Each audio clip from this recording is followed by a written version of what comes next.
Je suis Silvano Voltolina, metteur en scène de la compagnie Spina, création, théâtre et art visuel. Notre principe, c'est d'avoir la présence des arts plastiques sur scène au même niveau de force, de présence que le corps. Et dans notre nouveau projet, Idée, plus et moins, nous avons choisi l'enfance comme sujet, notamment l'enfance d'une fille qui s'apprend la vie et la danse à travers l'imitation de la nature. L'écriture part de la biographie de Isadora Duncan qui donne ses initiales au titre du spectacle et son enfance est rendue à travers des épisodes comme dans une formation. Des épisodes que nous avons transformés en fables, des fables philosophiques, un peu la manière de Ésope ou de La Fontaine. L'écriture s'est faite avec Roberto Fartini Serafide, qui est d'ailleurs théoricien et historien de la danse, avec la volonté de composer un discours sur l'enfance et le mouvement. Et après, il y a 3 panneaux. Oui. E dopo ci sono 3 pannelli. 2, 3. Ok, per fare in modo che stia dentro alla scatola. On est d'accord qu'il ne faut pas que ça monte ici, mais qu'il faut que ça monte là, quoi. Sì, sì. L'univers plastique de la pièce nous vient de Francesco Bocchini, un collaborateur de la compagnie avec lequel nous sommes à la deuxième expérience.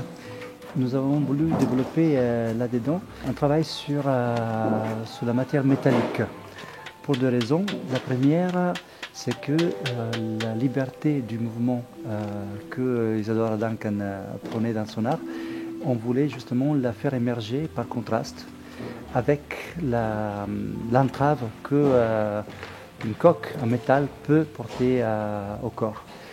L'autre raison, c'est que la conception de liberté, que celle de Isadora Duncan, se développe, naît en même temps de tout l'univers industriel et mécanique qui est celui que nous sommes en train de vivre aujourd'hui. Donc le métal comme matière qui a été la toile de fond de l'enfance d'Isadora Duncan. J'étais le genre d'enfant un peu exhibitionniste que les parents des autres enfants envient. J'étais le genre d'enfant dont tout le monde dit qu'elle a un don. Il se trouve que j'étais aussi le genre d'enfant qui, à Noël, recevait en cadeau comme don une poésie, une orange et ni vu ni connu.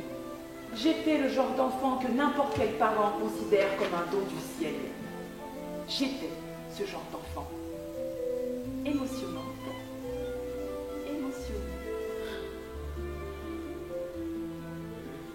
Voici ma tête, cette chose luisante. Voici ma tête, cette boîte pleine des fantaisies de qui la regarde. Ce rêve dans lequel vous vous êtes laissé prendre au piège. Cette chose qui s'échappe et à laquelle rien ni personne n'échappe.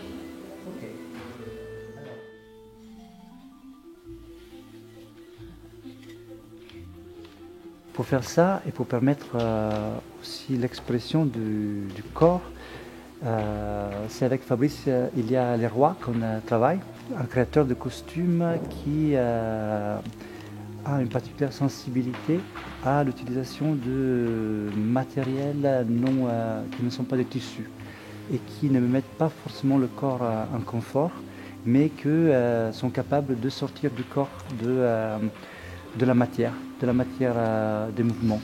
Pas en dépit du matériel, mais grâce au rapport avec ce matériel.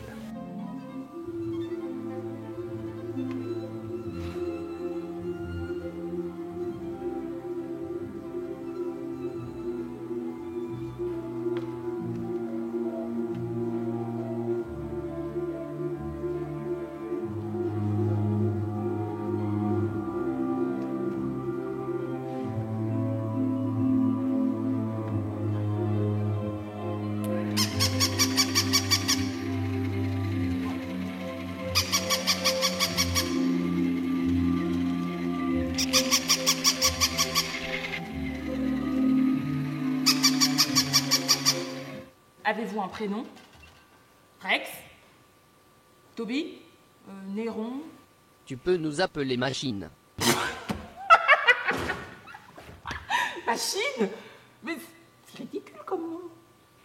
Nous ne sommes pas faites pour être belles. Nous sommes faites pour bouger toutes seules. Est-ce que tu aimes l'électricité? Non. Nous n'en avons pas chez nous. Vous êtes arriérés. Bah, nous sommes heureux quand même. Discutable. Douteux. Inattendu. Qu'est-ce que vous voulez alors?